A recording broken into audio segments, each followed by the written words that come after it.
Selamat sore, Sobat Traders. Assalamualaikum. Ketemu lagi dengan saya Ari dari channel Sobat Traders. Ya, hari ini episode ke-20 dari channel YouTube saya. Dan hari ini saya ingin membahas mengenai Golden Cross dan Dead Cross. Apa perbedaannya, terus apa fungsinya ya dalam technical analysis ya. Karena banyak ternyata teman-teman yang masih belum familiar dengan istilah ini. Jadi saya akan bahas nanti, sekalian saya tunjukkan dalam chartnya. Seperti apa sih Golden Cross, seperti apa sih Dead Cross. Oke, nah sebelum ke topik itu, saya akan membahas seperti biasa mengenai pergerakan IHSG hari ini seperti apa tadi, dan untuk besok juga akan seperti apa. Oke, kita langsung aja ke bahasan pertama mengenai IHSG. Oke, IHSG hari ini tutup closing di level harga 6.309 atau turun 0,23%. Ya, kalau dilihat seperti di sini pergerakannya ya, dia pagi naik dulu sampai menyentuh 6.348 mungkin ya, atau hampir 6.350-an. Kemudian turun kembali, naik, turun, naik, terus kemudian dibawa turun. Ini pergerakannya mirip dengan kemarin ya. Dan sampai akhirnya closing di 6.309 atau lebih rendah dari kemarin, sekitar kemarin 6.320-an kalau tidak salah. Nah, hari ini lebih rendah 0,23%. Dan ya bisa dilihat di sini bahwa turnovernya, volume turnovernya itu 11,1 triliun ya. Sama dengan kemarin ya. Kemarin juga 11,1 triliun. Jadi memang belum besar nih, IHSG masih turnovernya belum terlalu besar ya. Yang sebelum-sebelumnya, minggu-minggu sebelumnya bisa sampai 15 sampai dengan 18 triliun. Ini masih di 11,1 triliun, udah 2 hari berturut-turut. Oke, terus kemudian kita lihat di sini ya. Jadi sudah 2 hari berturut-turut nih, hari Senin dan Selasa, tanggal 15 dan tanggal 16, IHSG merah terus ya. Nah, semoga besok IHSG bisa kembali hijau ya, paling tidak hari Rabu, Kamis, Jumat IHSG bisa hijau kembali. Oke.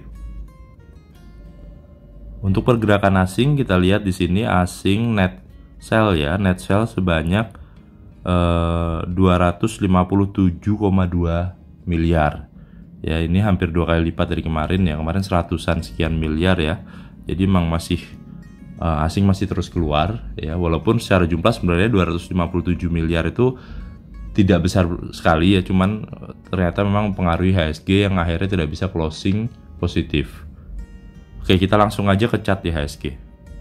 Oke, bisa dilihat di chartnya di time frame 1 jam ya. Pergerakan IHSG hari ini sepertinya mendekati ke yang skenario kedua, yang garis merah ini ya, dimana IHSG naik dulu kemudian turun. Nah, kemarin turunnya saya itu berpikir bahwa IHSG akan menutup gap ya di 6.276, tapi ternyata IHSG hanya di level di sini ya, di sekitar 6.290-an ya, dan mantul di MA 50-nya di time frame 1 jam ini ya, sampai akhirnya closing di 6.309 ya. Seharusnya tadi memang harapan saya adalah IHSG menutup gapnya ini ya di 6.276, tapi ternyata tidak ya, dia belum berhasil tutup gap dan akhirnya masih tertahan pergerakannya untuk kembali naik ke atas. Oke, besok akan seperti apa? Ayo kita hapus dulu ini. Nah, besok IHSG, kalau saya berpikir bahwa pergerakan IHSG ini masih berat sepertinya ya, mungkin karena dia masih ada utang gap ya, yang seharusnya bisa ditutup hari ini tapi ternyata belum. Nah, besok perkiraan saya ya, IHSG akan seperti biasa, pagi biasa akan dibawa naik dulu ya, mungkin akan ke 6.332. Nah, kemudian akan nutup gap di sini. Nah, kemudian baru akan naik lagi sampai dengan 6.350-an, turun di sini 6.308, kemudian akan closing di area 6.350-an ya. Itu untuk skenario pertama ya, kita kasih warna biru. Nah, untuk skenario kedua akan seperti apa? Nah, untuk skenario kedua ada kemungkinan IHSG besok langsung naik menguji 6.350, terus kemudian turun di sini 6.309, naik kembali ya ke sini, di sini, dan mungkin closing di area 6.375 ya. bisa jadi dia tidak menutup gap kembali ya. Ada kemungkinan seperti itu karena memang sebenarnya gap tidak harus ditutup ya, cuman lebih ideal supaya pergerakan IHSG juga ke depannya lebih mudah lagi, seharusnya gap itu ditutup. Tapi kalau ternyata besok bisa jadi karena IHSG sudah merah 2 hari berturut-turut, ada kemungkinan IHSG besok dikejar untuk hijau ya, jadi dia mungkin tidak menutup gap terlebih dahulu ya. Jadi itu 2 skenario besok yang mungkin terjadi ya. Oke, teman-teman siapkan saja trading plan terbaiknya karena memang ini sebenarnya banyak saham-saham potensial ya, saham-saham yang level harganya sudah mendekati support, saham-saham yang sudah di level oversold ya, dan sudah mulai mengarah golden cross baik itu stokastik maupun MACD-nya. Tapi sepertinya memang karena IHSG masih tertahan pergerakannya dan dana asing juga masih keluar, jadi saham-saham ini masih koreksi dan mungkin masih di posisi yang tertahan, tidak bisa naik ke atas ya. Jadi sebenarnya pilihan teman-teman banyak, tinggal teman-teman pilih saham-saham terbaik, saham-saham yang resikonya kecil, yaitu saham-saham memang paling mendekati support dan posisi oversold dan juga sudah mulai golden cross. Itu biasa resikonya lebih low dibandingin posisi level harganya yang sudah mengarah ke overbought ya. Jadi teman-teman pilih aja saham terbaik ya, semoga besok profit bisa menghampiri teman-teman semua. Oke, kita langsung lanjut ke topik bahasan utamanya. Oke teman-teman, saya langsung ke contoh chart saja untuk mengenai membahas golden cross dan dead cross ya. Saya tidak akan bicara teori. Intinya adalah golden cross dan dead cross itu bisa terjadi. Ini saya pakai beberapa indikator ya yang bisa menunjukkan golden cross dan dead cross nanti, yaitu saya pakai MA cross di sini, MA50 dan MA200. Kemudian saya pakai garis MACD dan garis stokastik. Ya, jadi dari ketiga indikator tersebut kita bisa melihat yang namanya golden cross seperti apa, dead cross seperti apa. Ya, kita mulai dulu dari golden cross. Nah, golden cross sendiri kalau di garis moving average, di garis MA adalah apabila moving average yang lebih kecil, yaitu kalau di sini adalah moving average 50 adalah berwarna merah, moving average 200 berwarna hijau.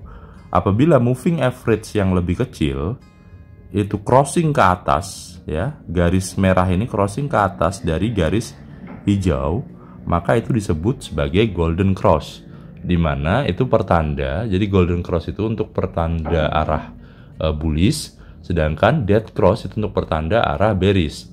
Jadi itu dulu teman-teman harus paham dulu bahwa namanya golden cross itu pertanda bullish, untuk dead cross pertanda bearish. Nah, untuk garisnya sendiri, kalau itu moving average, berarti syaratnya adalah moving average yang lebih kecil harus crossing ke atas moving average yang lebih besar.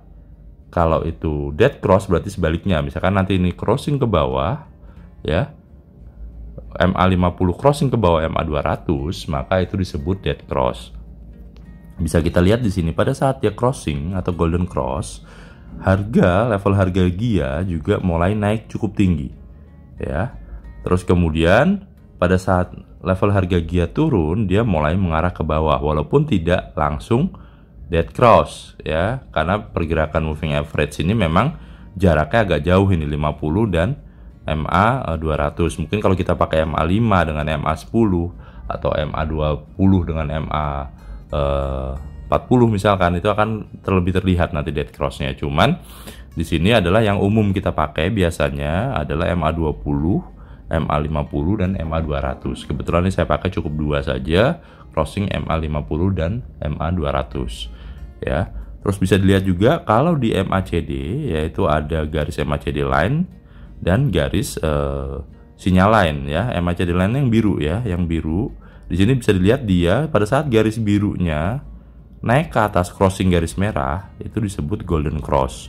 Ya, bisa dilihat juga pergerakannya pada saat dia naik, maka level harga GIA juga ikut naik ya. Begitu dia melandai, di sini mulai melandai, belum dead cross, mulai melandai di sini juga harganya tidak terlalu mulai sideways ya, tidak naik kembali. Nah, pada saat dia mulai dead cross ya, harga GIA mulai turun ya. Dia dead cross di sini diikuti dengan histogram atau bar chartnya di sini di bawah 0 ya, merah ya. Terus dia kembali turun sampai dengan dia oversold ya di sini ya, di area sini dia oversold.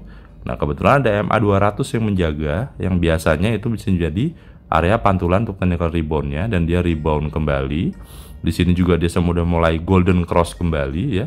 Dia mulai merangkak naik kembali harganya. Ya, sampai dia akhirnya menyempit lagi di sini. Untuk stokastik seperti apa kita lihat.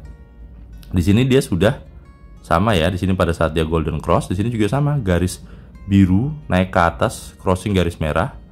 Ya. Terus dia naik di sini dan dia menyempit di sini sampai akhirnya dia turun lagi menembus garis merah yaitu dead cross. Ya, begitu pergerakannya terus nih terlihat sampai dia oversold, dia mulai naik lagi, dia turun, dead cross kembali dan dia mulai golden cross pada saat sudah mentok di oversoldnya. Dia mulai golden cross ya. Dan dia kemudian dead cross lagi, kemudian golden cross lagi, dead cross lagi, dan mulai golden cross lagi. Jadi untuk stokastik itu lebih terlihat pergerakannya menyerupai dengan yang pergerakan chartnya, candle chartnya ya. Jadi cukup simpel sebenarnya untuk penggunaan golden cross dan dead cross ini. Jadi teman-teman apabila sudah, intinya ini juga bisa jadikan titik entry atau momen entry teman-teman, di kapan teman-teman buy, kapan teman-teman bisa TP. Jadi di sini momen awal pada saat dia golden cross ya. Kalau dilihat di sini di tanggal 9 November ya, teman-teman bisa entry di sini ya. Kemudian pada saat dia naik terus ke atas dan dia sudah mulai ini nih menyempit seperti ini, dia sudah mulai sideways, teman-teman sudah mulai nih untuk TP sebaiknya karena dia sudah mengarah ke overbook. Ini juga overbook ya. Jadi setelah dia dead cross kembali, biarkan saja dulu ya. Terus sampai nanti dia menuju ke area oversold. Begitu dia menuju ke area oversold, apalagi di sini ada MA 200 yang menjaga dan dia sudah mulai golden cross, teman-teman bisa entry kembali. Ya, terus sampai akhirnya dia nih mulai sideways di sini ya. Di sini mulai sideways. Ya, teman-teman di sini masih bisa hold, pasang trailing stop. Ya, karena ini kembali mengarah ke golden cross dan ini juga kembali mengarah ke golden cross. Ya, atau teman-teman kalau memang mau TP kembali juga boleh, dipersilakan. Yang pasti teman-teman di sini peluangnya masih ada untuk Gia kembali naik sampai area overbook kembali, dimana itu kemungkinan harga Gia akan naik paling tidak sampai dengan 400-an nantinya ya. Jadi disitulah caranya teman-teman ya, paling gampangnya untuk membaca golden cross dan dead cross itu seperti apa dan kapan itu bisa dijadikan momen untuk entry buy ataupun exit untuk taking profit. Oke, itu aja biar nggak panjang videonya teman-teman. Saya harap teman-teman cukup jelas mengenai penjelasan golden cross dan dead cross ini ya. Sekali lagi terima kasih buat teman-teman semua. Mohon bantuan untuk support channel ini dengan cara subscribe ya, like, komen, dan share apabila teman-teman berkenan.